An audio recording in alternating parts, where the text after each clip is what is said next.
तो इसमें ये क्या बोल रहा है, which one of the following is used in preparing a national mosquito repellent. चलिए अब यहाँ पे वन वर्ड क्वेश्चन है ना, वन वर्ड्स ही हैं जो जिस पे आपको आंसर करना है। तो यहाँ पे एप्टीट्यूड तो क्या ही होगा use, but at the same time knowledge भी मुझे नहीं लगता मॉस्किटो रेपेलेंट्स में क्या क्या यूज़ होता है उसका कोई नॉलेज बेस हमारे पास है, बट हम यहाँ पे कॉमन सेंस से ज़रूर कर सकते हैं। मॉस्किटो रेपेलेंट्स मोस्टली, मैंने उस टाइम कैसे सॉल्व किया था ये सोच कर कि mosquito repellents are mostly related to some kind of smell, lemon has some kind of smell. So this kind of common sense I applied and used it. Congress grass, elephant grass, nut grass, इनके बारे में मुझे कुछ idea नहीं था। All I knew is कि ये तो एक इन्वेजिव स्पीशीज है भाई, कांग्रेस ग्रास है ना, this I had read somewhere, तो ये तो बिल्कुल ना होगा। And I was cut down to elephant grass, I thought must be something elephant is eating और ऑफ साइज ऑफ एलिफेंट, तो this also I cut down. Now coming to two options, 50% पे जब आप आ गए हो तो आप क्वेश्चन छोड़ नहीं सकते, तो वहां पे आप कॉमन सेंस लगा कर ये लगा, ये lemon grass, not a problem, है ना। तो इस तरह से भी आप सॉल्व कर सकते हो कुछ कॉमन सेंस लगाकर। अगर नहीं करना है, छोड़ना भी है तो छोड़ भी सकते हो, है ना, कोई इतना बड़ी बात नहीं है। हमें एटलीस्ट 10 क्वेश्चंस तो छोड़ के ही आने हैं। चलिए, consider the following kinds of organisms. अच्छा, अब ये वाला जो क्वेश्चन है, कॉपीपोड, सियानोबैक्टीरिया, डायटम्स, फोमेनीफेरा, इनमें से पूछा प्राइमरी प्रोड्यूसर्स है कौन in the food chains of oceans. अब ये जो क्वेश्चन है ना, बेसिकली ये थोड़ा टेक्निकल क्वेश्चन है, और ये जिसने बायोलॉजी में ग्रेजुएशन किया उसके लिए ही सॉल्वेबल है मेरे हिसाब से, है ना। बस इतने लेवल पे आप इन सारे ऑर्गेनिजम्स को पढ़ते नहीं हो। अब जैसे I am a bio student, I know copepods is nothing but insects, one will never be in my answer, ठीक है। फोर्मेनीफेरा का भी मुझे पता था कि यार ये प्रोटिस्टा किंगडम के ऑर्गेनिजम्स है, सिंगल सेल्ड ऑर्गेनिजम्स होते हैं, तो फोर्थ भी नहीं है, 2 and 3 is the answer, diatoms and cyanobacteria. But at this point of time when these 4 options are given to you, आपको ये दिखाई दे रहे हैं, तो आपको थोड़ा थोड़ा आइडिया इनके बारे में होना चाहिए कि अगर सीधा क्वेश्चन डायटम्स में ही आ जाए फॉर एग्जाम्पल इस साल, है ना, तो आपको एक नॉलेज बेस हो यार डायटम्स में कि what are diatoms, okay diatoms होते क्या है। इतना तो आप कर ही सकते हो ना, विकिपीडिया कर लीजिए ये चारों नाम, और थोड़ा सा देख लीजिए कि एक फोटोसिंथेटिक एल्गी है, सिलीशियस स्केलेटन है इनका, हर एक्वेटिक एनवायरनमेंट में पाई जाती है, चाहे फ्रेश हो, मेरीन हो, हर जगह जहाँ पे थोड़ा सा मॉइस्चर होगा वहाँ पे डायटम्स आपको दिख जाएंगे। तो इस तरह का कुछ statement based question on diatoms आ जाए तो you are not going to miss it. Similarly for cyanobacteria you should know, है ना, कॉपीपोड्स और फोमेनीफेरा मैंने आपको बता ही दिया। Also, this question is opening one more wide window, that is of phytoplanktons, जो प्राइमरी प्रोड्यूसर्स हमें ओशन में मिलते हैं ना। इसके ऊपर कुछ फैक्ट्स हैं, जैसे मोस्ट अराउंड 50% ऑफ ऑक्सीजन धरती पे फाइटोप्लैंक्टन्स लेकर आ रहे हैं, तो वहाँ एक्सट्रीम डाटा देखकर 50% को कट नहीं करना है, ये नॉलेज आपको होना चाहिए, क्योंकि फाइटोप्लैंक्टन्स पे क्वेश्चन आ चुका है। तो फाइटोप्लैंक्टन्स के बारे में आपको आइडिया होना चाहिए कि ये हमारे वर्ल्ड के कार्बन रिजर्व्स हैं, बहुत ज़्यादा कार्बन ये फिक्स कर रहे हैं, बहुत सारे ऑक्सीजन ये रिलीज कर रहे हैं। इनके कंडीशंस क्या हैं ग्रोथ के, sunlight is required, lot of nutrients are required, extreme temperatures are not required, so such information of phytoplankton should be there in your mind, because इस पे क्वेश्चन डायरेक्टली पूछा गया, तो इनडायरेक्टली अब अगर कुछ पूछा जाएगा तो आप गलत नहीं करेंगे। Next question, to reduce the chance of being captured by predators, which of the following organisms roll up, protect their vulnerable parts। अब अगर अब के टाइम पे ऐसा क्वेश्चन ओनली 1 ओनली 2 ओनली 3 कर कर आता तो थोड़ा इजी लगता है ना, बिकॉज पैंगोलिन का तो देखिए हम सब पढ़ते ही हैं, बिकॉज वो थोड़ा इंडेंजर्ड ऑर्गेनिज्म है ना, तो वी ऑल नो कि हाँ पैंगोलिन कर्ल कर जाता है, तो third will be absolutely our answer. But we don't know about hedgehog और मार्मोट, मुझे तो बिल्कुल आइडिया नहीं था उस टाइम पे भी, एंड नाउ आई नो कि ओके हेजहॉग होता है, so answer is 1 and 3। But ऐसे क्वेश्चन आप यहाँ तो देखिए कुछ क्वेश्चन स्किप भी करने ही है, तो इनको आप स्किप कर दीजिए, है ना, इतना बड़ा रिस्क नहीं लेना है यहाँ पे, ना एप्टीट्यूड ना कॉमन सेंस और ना ही नॉलेज है, तो वो छोड़ना ही है, उस पर जबरदस्ती हमें नेगेटिव नहीं लेकर आना। बट हाँ, अगर ओनली 1 ओनली 2 कर कर कुछ किया गया तो वहाँ पे अगर तुक्का लगाना है तो ये सोच कर लगा लो कि भाई प्रोबेबिलिटी तो इसी ऑप्शन की है, साइंटिफिक प्रोबेबिलिटी इसी ऑप्शन की है, तो वो लगा दो फिर, है ना। चलिए नेक्स्ट देखते हैं, with reference to the New York declaration on forest. अब ये डिक्लेरेशन ना किसी को नहीं पता है, इस दुनिया में एक साल में कितनी डिक्लेरेशन आती होंगी यार, आप सब डिक्लेरेशन थोड़ी बैठ कर पढ़ोगे। तो ये तो सिंपली यूपीएससी खुद बोल रहा है कि यार मैं तुम्हारा एप्टीट्यूड चेक करने के लिए क्वेश्चन पूछ रहा हूँ ना। वही सबने एप्टीट्यूड से सॉल्व भी किया था, ओके, एंड बच्चों का सही भी हुआ था, ऐसा नहीं है गलत हुआ था। करते हैं। It was first endorsed at the United Nations Climate Summit in 2014. Okay. It endorses a global timeline to end the loss of forests. Okay. It is a legally binding international declaration. क्यों भाई legally binding क्यों होगा? अगर legally binding ऐसा कोई declaration आता तो क्या मुझे नहीं पता होता? मैंने पढ़ाई की है एक साल, अपने ऊपर कॉन्फिडेंस भी रखना है ना। तो मैं 3 तो काटूंगी। I am left with 2 options. Now it is endorsed by governments, big companies and indigenous communities. इसको तो गलत करने का कोई फायदा ही नहीं है, मतलब ये स्टेटमेंट इतनी सिंपल है ना कि यार कोई गवर्नमेंट है, कोई कंपनी है, कोई कम्युनिटीज तो एंडोर्स कर ही रही होंगी ना। तो 4th तो पक्का सही है, तो मैं ये स्टेटमेंट पढ़कर ही आंसर पे आ गया है, don't even need to read 5th।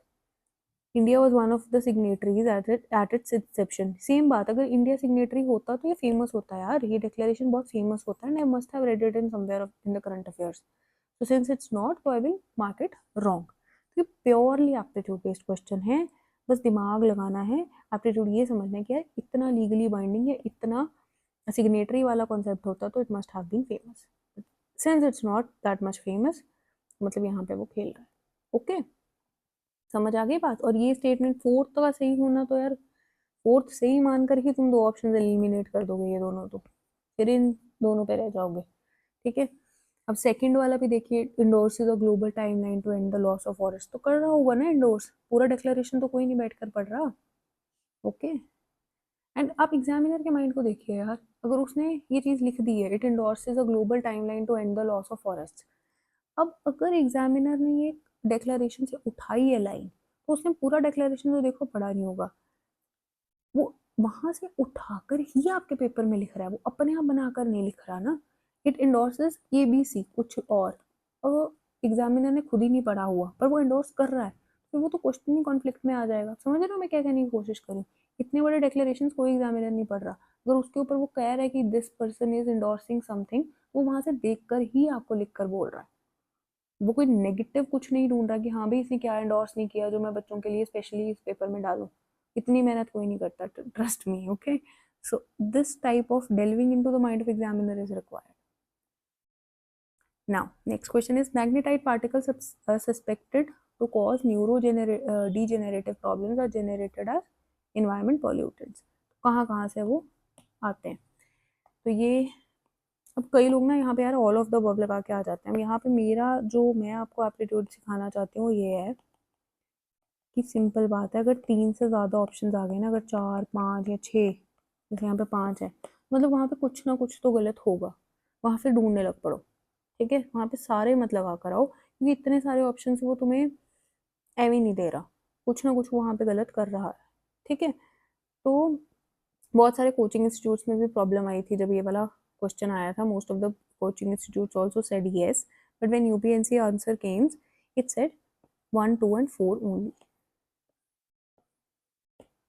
ठीक है, तो microwave stocks and telephone lines do not come up with magnetite particles. अब यहाँ तक आपको कैसे पहुँचना है वो आप खुद समझेंगे, है ना, कि मैं किसको एलिमिनेट करूँ। या टेलीफोन लाइंस हैं जो, for example if you are using telephone line, कैसे ही न्यूरो डिजेनरेटिव प्रॉब्लम्स, है ना, कौन से वो केमिकल ऐसे रिलीज कर देगी। तो टेलीफोन लाइंस मुझे ऐसा लगता है कि सीधा ही एलिमिनेट होकर आपको आंसर पे आ जाना चाहिए, है ना। चलिए, यार एग्जामिनर भी क्वेश्चन अगर सेट कर रहा है ना, तो वो तुम्हें सॉल्व करने के लिए ही दे रहा है, उसका भी उसका जो मोटो है वो ये नहीं है कि मैं ऐसा क्वेश्चन डालूं कि कोई सॉल्व ना कर पाए। अगर उसने यहाँ पर टेलीफोन लाइंस लिखा है ना, तो वो चाहता है कि एक तेज दिमाग, एक कॉमन सेंस, एक खुली आंखों वाला इंसान देख पाए कि यार टेलीफोन लाइंस नहीं हो सकता, मैं इसको काट कर आंसर पे आ जाऊंगा। तो उसकी मेंटेलिटी ये बिल्कुल नहीं है कि मेरे को आंसर करने ही नहीं देना किसी को, ऐसा नहीं होता है। वो अगर आपको क्वेश्चन दे रहा है वो भी चाहते हैं कि आप उसको सॉल्व कर पाओ। विच of the following is a filter feeder? ये देखिए एक प्योरली जुओलॉजी बेस्ड क्वेश्चन है, 12th एनसीईआरटी से आया है। बायो इस साल ना 12th एनसीईआरटी और बायो से बहुत क्वेश्चंस आए थे। ठीक है, तो अगर नहीं आता तो सिंपल सी बात है, you can just simply leave it, but for now as a knowledge base you should know कि oysters are filter feeders. Next, in case which of the followings biogeochemical cycle, ये अगेन 12th एनसीईआरटी बायो का question है। The weathering of rocks is the main source of release of nutrient to enter the cycle. तो weathering of rocks, सीधी सी बात है, इसका answer C. Carbon तो रॉक्स में, जो रॉक्स का कंपोनेंट है, अगर आपने रॉक साइकिल भी पढ़ा ज्योग्राफी का तो उससे भी आप इसको लिंक कर पाओगे कि उसमें नाइट्रोजन गैस या सल्फर है, कार्बन तो नहीं है, तो बचा फॉस्फोरस। एलिमिनेशन से भी कर सकते हो, अदरवाइज अगर रॉक साइकिल याद आ जाए दिमाग में, है ना, लिंक कर लो। ये मैं सोचूं एनवायरमेंट है तो मैं ज्योग्राफी का कोई नॉलेज नहीं यूज करूंगा, everything is interlinked. Next, which of the following are detritivores. Now what are detritivores, यहाँ पे भी आप देखो, पहली चीज तो ये 5 ऑप्शन आ गए तो मैं कुछ तो एलिमिनेट करूंगा। I am not going to put all, यहाँ पे ऑल होगा but I am not going to put this option. ये कि मैंने आपको स्किल बता दिया है ना, जो आपने लगाना है दिमाग में। अब डेट्रीवोर्स क्या होते हैं, जो आपका डेड मैटर को, डेड ऑर्गेनिक मैटर को एज फूड खाते हैं। ठीक है, ठीक है।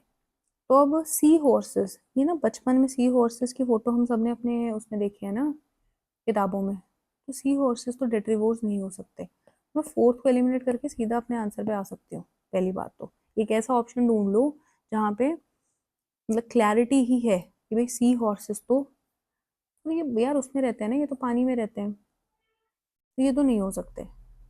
पर अभी के लिए हमें सिर्फ आंसर से मतलब नहीं है, हम एनालिसिस कर रहे हैं, तो हमें थोड़ा सा आइडिया होना चाहिए कि अर्थवर्म्स एज डेट्रीवोर्स क्या करते हैं। जेलीफिश, जेलीफिश तो डेट्रीवोर हो ही नहीं सकती ना।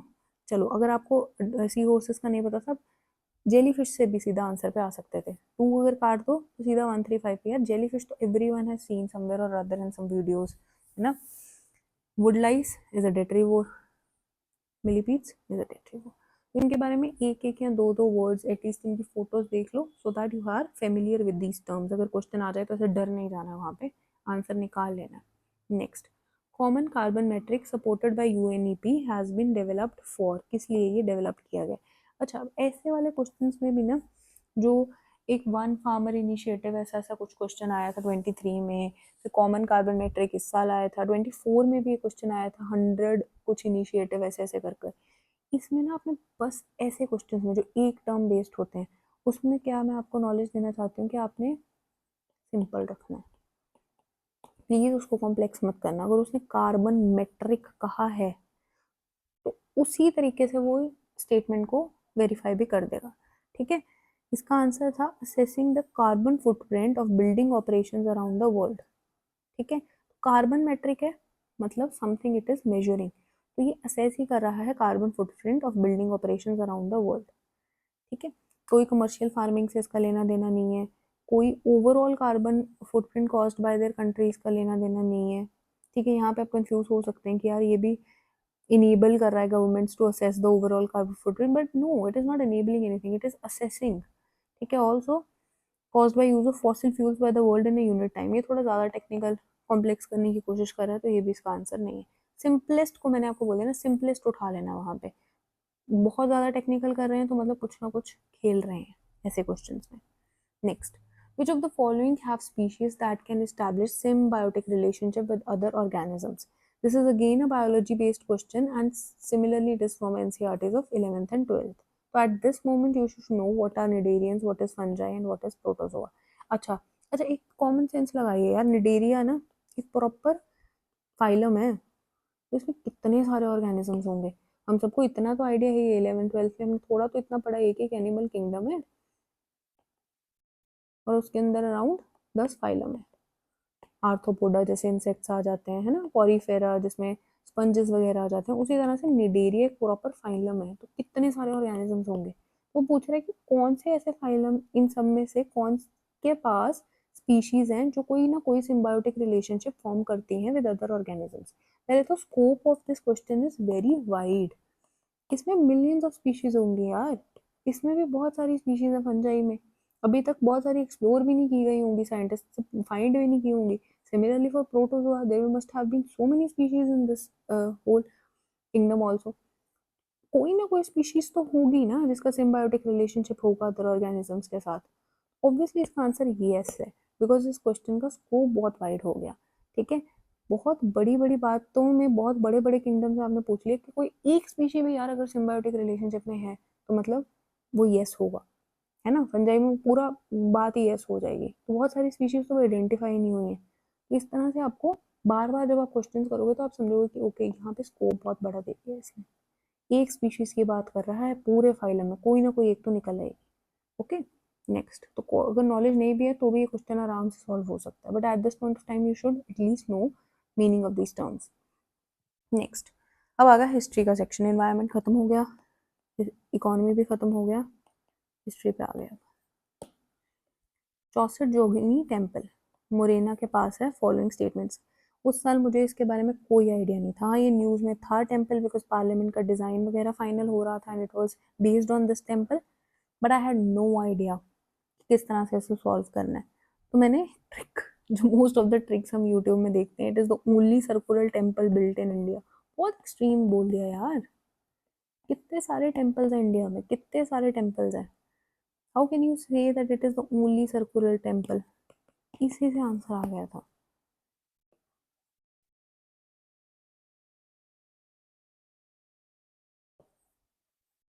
ठीक है, इंडियन पार्लियामेंट बिल, ये तो न्यूज में थी ये बात, है ना। Vaishnav cult in the region, नहीं it is not Vaishnav cult, ये तांत्रिक कल्ट की बात करते हैं। तो सीधा आपने आंसर पे आ जाना है। पर हिस्ट्री में भी रेपिटेशन इज वेरी लो, तो इसमें मैं आपको बहुत ज़्यादा नॉलेज बेस बढ़ाने को नहीं बोल सकती। सिर्फ रेपिटेशन होती है एक ही टॉपिक की और वो है बुद्धिज्म, और उस पर भी हर साल नए तरह के क्वेश्चन आते हैं।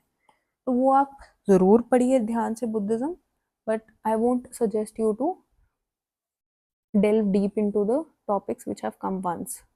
चलिए, पोर्ट्स भी है ना, पोर्ट्स भी एक थीम है जिसमें बहुत रेपिटेशन है। इसमें थीम्स है, हिस्ट्री में बेसिकली थीम्स है जिसपे रिपीटेशन होती है, जैसे पोर्ट्स हो गए, बुद्धिज्म हो गए, विजयनगरा वाला जो एम्पायर है उस पर क्वेश्चन आते हैं, हड़प्पा के जो साइट्स हैं या हड़प्पन कल्चर है उस पर क्वेश्चन आते हैं। तो ये थीम्स आप सबने पढ़ी ही होंगी, जब आपने हिस्ट्री को तो पढ़ना ही थीम बेस्ड चाहिए ना, तो वो थीम्स आप जरूर पढ़ लीजिए पीवाईक्यूज एनालाइज कर कर। जैसे अभी नेक्स्ट क्वेश्चन है जो वो थीम्स पे ही आ जाएगा। Ancient towns well known for elaborate system of water harvesting, उस टाइम ये बहुत ज़्यादा न्यूज़ में भी था, है ना। तो इसका answer we all know is Dholavira.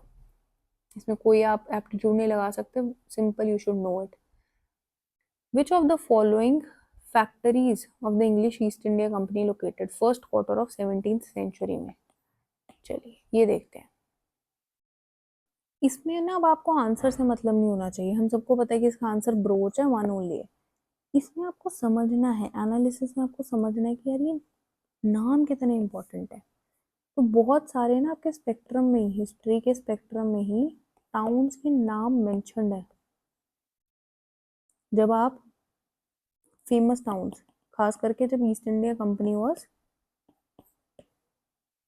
In its initial faces of colonising India, तो उसमें जितने भी फेमस नाम है, रोच है, चिक्का कोल है, तिरुचोनोपली, इन सब का आपको आइडिया होना चाहिए, सेट ऑफ फेमस टाउन्स। तो वहां से फिर आप आंसर्स निकाल पाओगे। ठीक है, this is your homework, at least ये आप खुद कर लीजिएगा, बिकॉज अभी मेरे पास इसका जो मैंने एनालिसिस किया है I think I am missing eight this moment. तो ये आप प्लीज खुद अपने आप सारे टाउन्स हैं जो वो सर्च कर लीजिएगा। चलिए नेक्स्ट आते हैं। From the decline of Guptas until the rise of Harshavardhana in the early 7th century which of the following kingdoms were holding power in northern India? तो ये सीधा सीधा एनसीईआरटी से सवाल पूछा गया है कि अर्ली 7th सेंचुरी में कौन से किंगडम्स थे जो वो नॉर्थ इंडिया में पावर होल्ड कर रहे थे। पहले एप्टीट्यूड देखेंगे, अभी इतना सारे दे दिए हैं तो कुछ ना कुछ तो गलत होगा, वैसे भी उसने ऑल दिया भी नहीं है ना, इतना तो वो भी समझ गया है कि कुछ ना कुछ तो। अब देखो, गुप्ताज ऑफ मगधा, मैंने दिमाग ये लगाया कि डिक्लाइन गुप्ताज का हो गया है, पर इसका मतलब ये तो नहीं है ना कि सारे गुप्ता एकदम से डिक्लाइन हो गए। कॉमन सेंस लगाइए, कुछ ना कहीं तो कुछ गुप्ताज प्रेजेंट होंगे। तो Guptas of Magadha I thought must be there, तो I came down to only two options. ठीक है, मैं आपको सॉल्व करने का तरीका दिखा रही हूँ, बात समझने की कोशिश करना, ठीक है। तो now what options I have eliminated, I have eliminated 5, 6 ये वाला ऑप्शन एंड 2, 3 और 4 वाला ऑप्शन, तो मैंने एलिमिनेट कर दिया and I am boiled down to these two options. अब इनमें अगर मैंने 2 और 3 में से दिमाग लगा लिया तो I will come to my answer. या तो 2 होगा या 3 होगा, ठीक है। लो परमाराज हैं जो, परमाराज राजपूत, जब हम राजपूत पढ़ते हैं मिडीवल में, है ना, तो वहाँ पे बहुत ही फेमस 4 राजपूत बताए जाते हैं। One is your Paramaras, Chauhanas, you remember, है ना। तो परमारास तो मिडीवल इंडिया का है, ये हम एंशियंट इंडिया पे ही बैठे हैं अभी तो 7th सेंचुरी में, तो परमारास नहीं होने चाहिए यार। तो आंसर आ गया 1346। सिंपल सिंपल, बहुत ज्यादा क्वेश्चन को देख के डर नहीं जाना यार। मैंने तो यादवास, मुखारी, पुष्यभूतिस तो पढ़े ही नहीं है, कहाँ से आएगा। पुष्यभूतिस वैसे आपने पढ़े होते हैं, सबने पुष्यभूतिस पढ़े हैं, है ना, सुंगास के कारण। बट अगर ऐसा क्वेश्चन आ जाता है तो वहां पे अपना दिमाग लगाइए कि यार परमारास में मिडीवल में पढ़ता हूँ, एंशियंट में कैसे आ गए, तो काट दो, ठीक है। नेक्स्ट आ जाओ, नूनिस जो आपका राइटर है, the women in Vijayanagar empire were expert in which of the following areas. भाई सब में होंगी ना यार, वायु, इसमें तो अपने सब लगाना है। पहली बात तो पोर्टुगीज राइटर नूनिस है जो, उसकी सारी बुक्स तो आपने पढ़ी नहीं है एग्जामिनर साहब। कई बुक्स में वो क्या पता रेसलिंग की बात कर ले, कहीं में एस्ट्रोलॉजी की, कहीं में अकाउंटिंग की, कहीं की सूट सेइंग में। मैं यहाँ पे कॉमन सेंस और एप्टीट्यूड लगाकर रिस्क लूंगी, and I put all, and that was the correct answer, and I did the same thing in my paper. Next, with reference to Madinapalli of Andhra Pradesh, which one of the following statements is correct? चलिए ये देखते हैं। Purely knowledge based था, है ना। इसका answer था Rabindranath Tagore translated national anthem from Bengali to English here, इसीलिए ये प्लेस इतनी फेमस है। तो उस टाइम आई डोंट थिंक मुझे भी ये याद था, मेरा तो क्वेश्चन में तो ये छोड़ कर आई थी सिंपली। तो हिस्ट्री में अगर आपको ऐसे टिपिकल फैक्ट बेस्ड क्वेश्चंस मिलते हैं तो आप छोड़ दीजिए rather than taking such much risk, है ना। तो इसमें आप अपना नॉलेज बेस जरूर बढ़ा लीजिए। मतलब अब यहाँ तो आंसर तो हमें पता चल गया, पर वो हमारा ऑब्जेक्टिव ही नहीं है। You should know where Pingali Venkayya design the tricolour Indian national flag, and similarly पता भी सीतारमा ने quit India movement Andhra region की कहाँ से शुरू की थी, अगर यहाँ से नहीं की थी तो, क्योंकि इस बार क्वेश्चन इन दोनों से आएगा ना, इस बात से आएगा। अभी सर्च कर कर लिखिए, madam Blavatsky and colonel Olcott set up headquarters of theosophical society first here. कहाँ किए थे अगर यहाँ नहीं किए थे तो। At least these 3 things you should write down just now.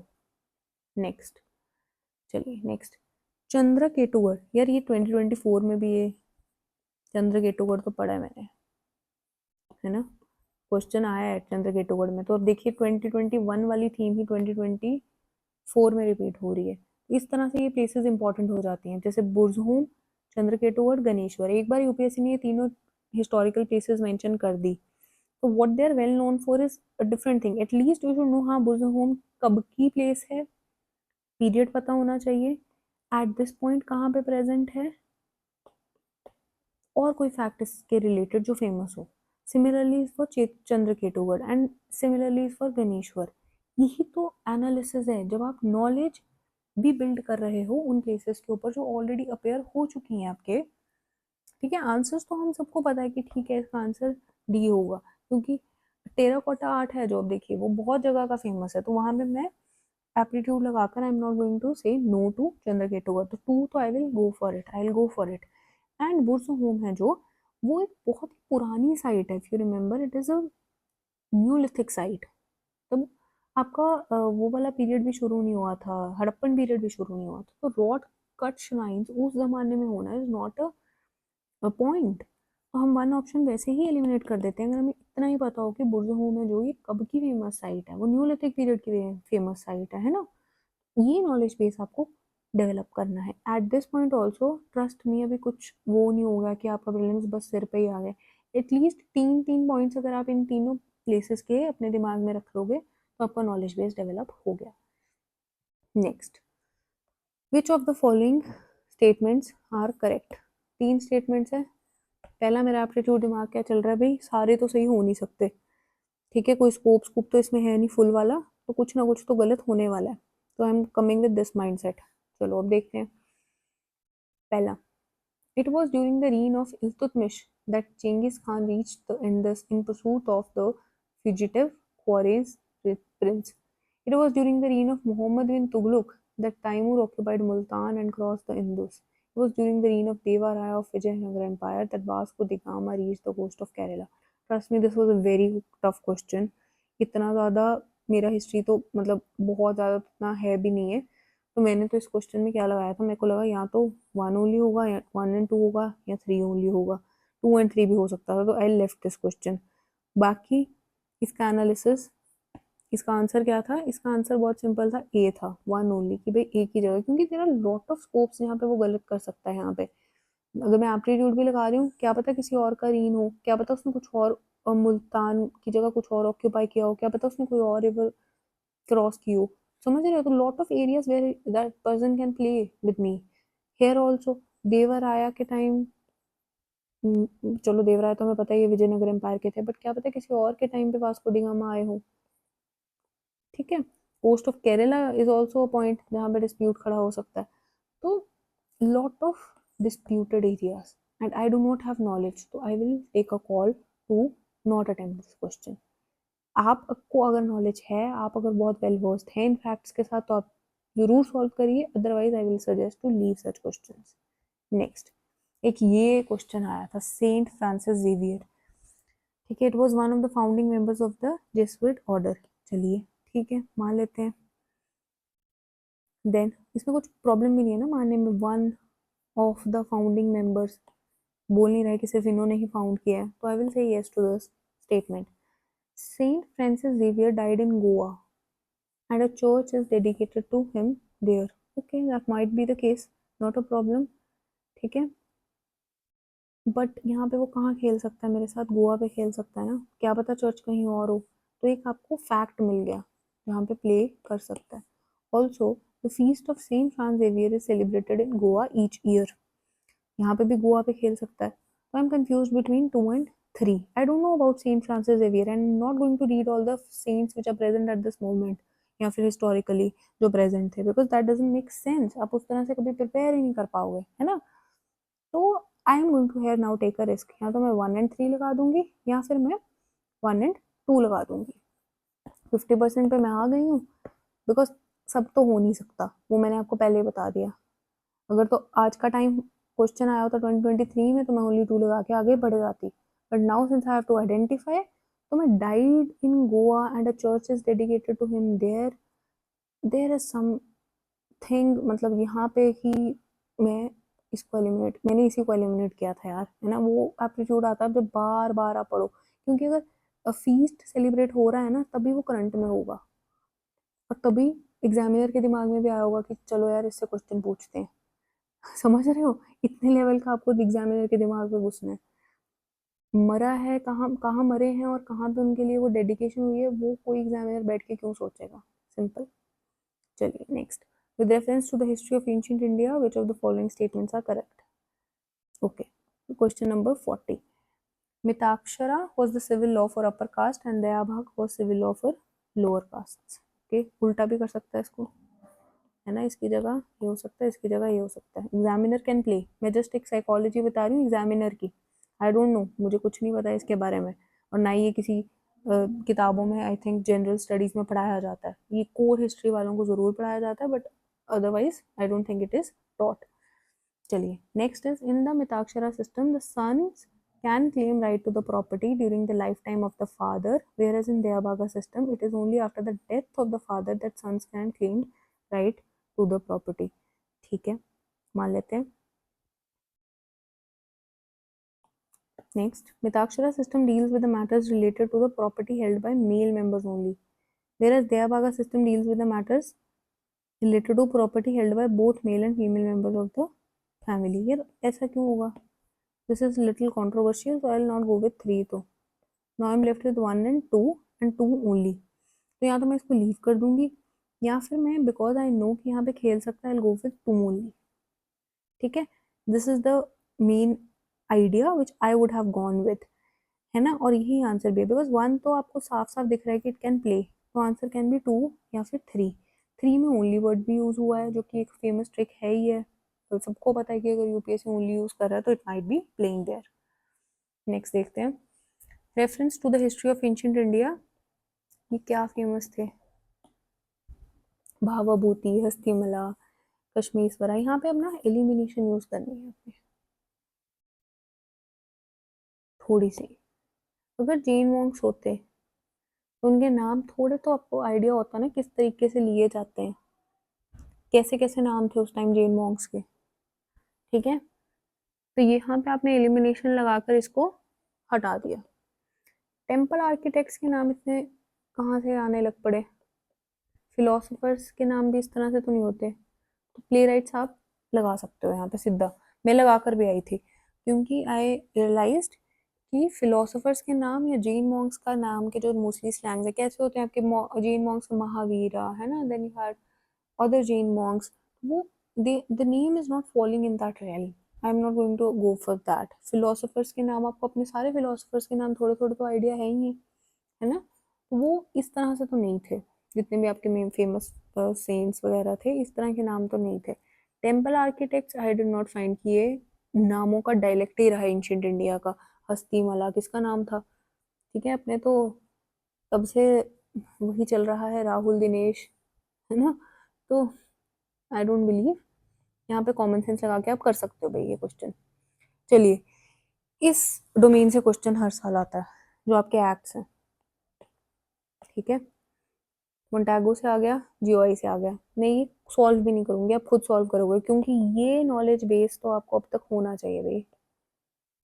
ये जो 4-5 एक्ट हैं है ना, वो तो आप अच्छे से रट लो। अगर नहीं रटे हैं तो कोई यूट्यूब पे वीडियो उठाओ, सारे एक्ट्स के सारे प्रोविजंस एक पेज पर लिखकर आज ही रटो।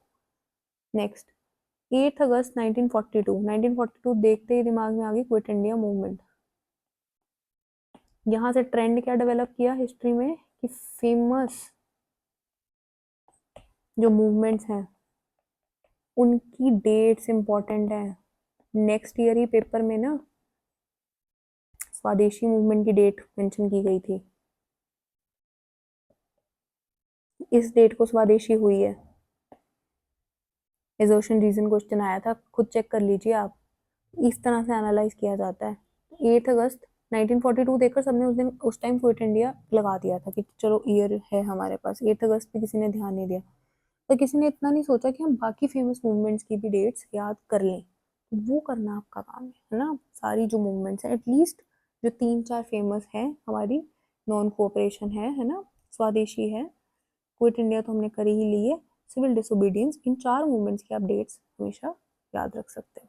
चलिए next, who among the following is associated with songs from prison, a translation of ancient Indian religious lyrics in India in English।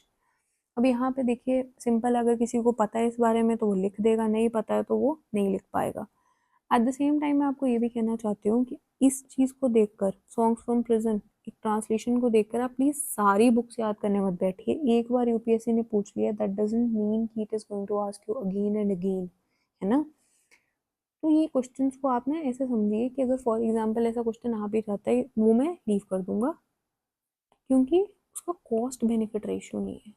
Prelims में ना कॉस्ट बेनिफिट बहुत मैटर करता है। पैरेटोज लॉ पता है ना, 80% एफर्ट उसमें लगाओ जहाँ पे मैक्सिमम प्रोबेबिलिटी है क्वेश्चन आने की। तो इस तरह के historical questions I will suggest you to leave and not, अपना दिमाग प्लीज खराब मत कीजिए, है ना। जीप एक बहुत बड़ा फेमस हम यूज करते हैं इसके लिए। ज्योग्राफी, इकोनॉमी, इन्वायरमेंट, पॉलिटी, ये 4 जो सब्जेक्ट हैं ये आपको प्री क्लियर करवा देते हैं इजीली।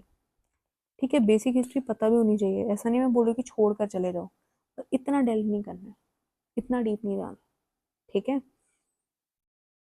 अब जैसे ये वाला क्वेश्चन है, ये तो बेसिक हिस्ट्री में पढ़ा है ना हमने, मिडीवल में सबने पढ़ा है कि कौन सा यूनिट का क्या असेंडिंग ऑर्डर है। ठीक है, ये तो नॉलेज बेस्ड क्वेश्चन है, इसमें क्या ही आप एप्टीट्यूड लगाओगे अब, और ये सबने पढ़ा है, जिसने पढ़ा है वो लगा के आ जाएगा। ये उन 35 क्वेश्चन में है जो आपको आना चाहिए। Who among the following was associated as secretary with Hindu female school which later came to be known as Bethany Female School? भी सीधा सीधा क्वेश्चन है ना, इसमें it is not at all a difficult question, सीधा सीधा question है। ईश्वर चंद्र विद्यासागर जी इनके आंसर हैं, इसमें कुछ आपको एक्स्ट्रा नॉलेज बेस भी डेवलप नहीं करना है। सिमिलरली शाह नवाज खान, प्रेम कुमार सहगल, गुरबख्श सिंह ढिल्लों, ये कहाँ पे फेमस हैं? देखिए हमें सबको पता है कि क्विट इंडिया मूवमेंट के दौरान जब हमारा मेजर इशू आया था, जब मेजर लोग भड़क गए थे, वो रीज़न था फांसी 3 लोगों की, और वो यही 3 लोग थे, है ना। तो इसमें आपको नॉलेज का होना बहुत ज़रूरी है। So they were officers of Indian national army जिन्होंने RIN रिवोल्ट के तहत कुछ इश्यूज क्रिएट किए थे ब्रिटिश आर्मी में, तो that is why they were hanged. ये भी प्योर नॉलेज बेस्ड क्वेश्चन है, तीनों के नाम स्पेक्ट्रम में लिखे गए हैं, कोई एप्टीट्यूड नहीं है यहाँ पे। With reference to Indian history which of the following statements is correct. यहाँ पे Nizamat of Arcot emerged out of Hyderabad state. अब देखिए इस क्वेश्चन से मैंने जो सीखा था वो ये था कि यार ये जो अभी नाम चल रहे हैं ना, जैसे फॉर एग्जांपल अभी नाम है तमिलनाडु, तो इनके एंशिएंट और मिडीवियल नाम याद कर लो, मिडीवियल नाम बेसिकली, ठीक है। सिमिलरली फॉर चेन्नई, केरला, इसके फेमस टाउन्स, विजयनगरा के फेमस टाउन्स, और अब क्या नाम है उनका। ये एक्सरसाइज अगर आप कर लोगे तो इस तरह के क्वेश्चंस आपके लिए कुछ भी नहीं है, ठीक है। विच of the following statements is correct. Ajanta caves lie in the gorge of अगोरा। अजंता एक बहुत ही फेमस थीम थी यूपीएससी की, अब क्वेश्चंस कम आ रहे हैं बट 2014 से अगर आप देखोगे तो अजंता पे क्वेश्चंस आते ही हैं। तो एक थीम में नॉलेज अगर आप डीप भी जा रहे हो तो it's not a problem. So Ajanta caves घोरा रिवर के गॉर्ज में है, ये करेक्ट बात भी है, यही इसका आंसर भी है। पर ये बहुत लोगों को लगा कि यार प्ले ना कर रहा हो वगोरा लेवल लिख के, फिर वो प्ले तो कहीं पे भी कर सकता है, तीनों में सेम चीज़ है। तो यहाँ पे भी नॉलेज ही काम आएगा, एप्टीट्यूड काम नहीं आएगा, क्योंकि एक फेमस थीम है। या तो फिर आप ऐसा कर सकते हैं, अगर आपको एप्टीट्यूड ही लगाना है फॉर एग्जाम्पल, तो आप देख लो कि यार अजंता पे मोस्टली क्वेश्चन पूछा है उसने, फिर वो रिस्क है ना कि अजंता पे पिछले सालों में क्वेश्चन तो बहुत पूछा है, तो फिर अजंता वाला ही सही करेगा। सांची स्तूपा एकदम से कहाँ से आ गया, या पांडुलेना केव्स कहाँ से आ गए इसके दिमाग में एग्जामिनर के, है ना। अच्छा ये क्वेश्चन एप्टीट्यूड से हो गया था भाई।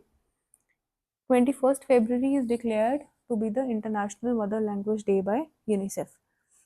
ओके, पर यहाँ पे आप खेल सकते हो ना, कोई और डेट भी हो सकती है। The demand that Bangla has to be one of the national languages was raised in the Constituent Assembly of Pakistan. हुआ होगा रेस, मतलब तभी तो आपने बात खुद ही नहीं बना ली एज एन एग्जामिनर।